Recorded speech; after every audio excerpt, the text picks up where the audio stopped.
Boy, oh boy, do I have some awesome news for you guys. So get this, y'all. Zohran Mamdani, running for mayor of New York City in the Democratic primary, Muslim immigrant Democratic Socialist, just won in the first round. So let me break this down for you and explain to you why it's super important. First of all, literally nobody expected him to win in the first round. The hope was, Cuomo will come out on top, but Zohran and another progressive candidate named Brad Lander, they each endorsed each other because it's a ranked choice voting system. So Zohran says, put me one and Brad two. Brad says, put me one and Zohran two, right? And everybody expected, okay, Zohran has a shot at this thing, but Cuomo will win the first round. Then when they do the ranked choice voting calculations, in the second round, Zohran might be able to win. Wrong. Zohran just won in the first round. To show you just how much nobody expected this, only one of 32 polls had him up in the first round. It was a public policy poll that had him up. Everybody else had Cuomo up. Now, this gets even deeper, y'all. What did this guy run on?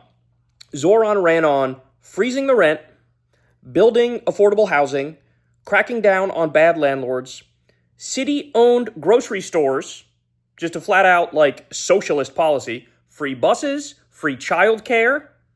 And I need to reiterate this, not only did he win, he won in the first round, and pretty convincingly, too, with 90% reported from the New York Times. Zohran's at 43%, Cuomo's at 36%, and Brad Lander, that's the person Mamdani endorsed, is at 11%. So very likely in the second round, his numbers will go up even more. But he ended up with a pretty convincing victory in the first round. So that's a huge deal, guys. Here's what you need to understand about this moment. This is a message to the Democratic establishment.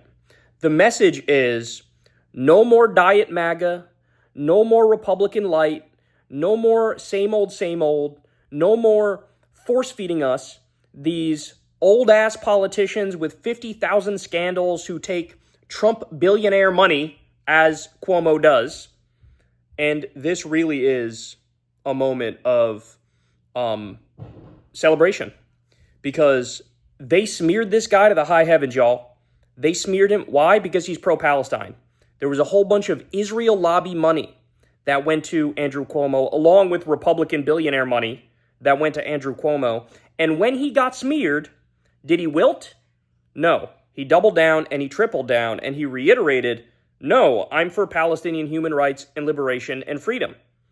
You're not going to scare me off of talking about the genocide that's happening in Gaza.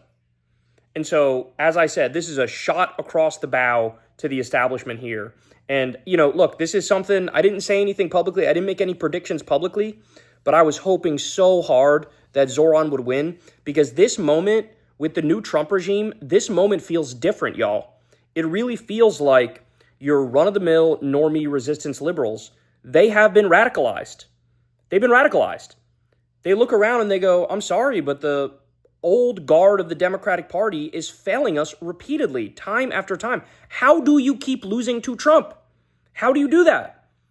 We need a new kind of Democrat, a new brand, a new breed, ones that fight, ones that actually have principles and are willing to stand 10 toes down on those principles. And that's exactly what we got here with Zohran. So to reiterate, a Muslim immigrant Democratic Socialist just won the Democratic primary for mayor of New York City. He won in the first round in ranked choice voting when nobody expected him to win the first round.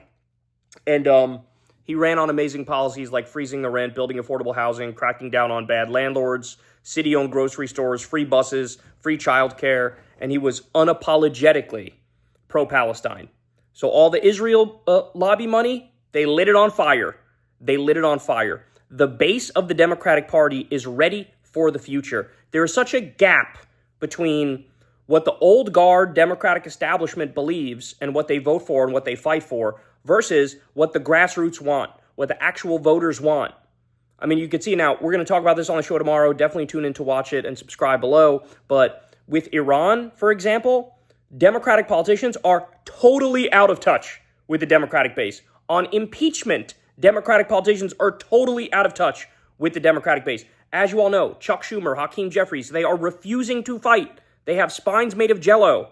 This moment makes me feel like if somebody primaries Chuck Schumer, if somebody primaries Hakeem Jeffries, they could be taken down. They could absolutely be taken down. You just need somebody who actually believes in something and is willing to fight for it. Fight for impeachment of Trump. Fight for the people of Palestine, right? Fight for actual policies that will improve lives like free childcare and freeze the rent. So amazing, amazing stuff here, man. It truly is. Now, I will conclude on a bit of a sour note here, though, because it is very possible that Cuomo could run as an independent and try to rat fuck Zohran. That is very, very possible.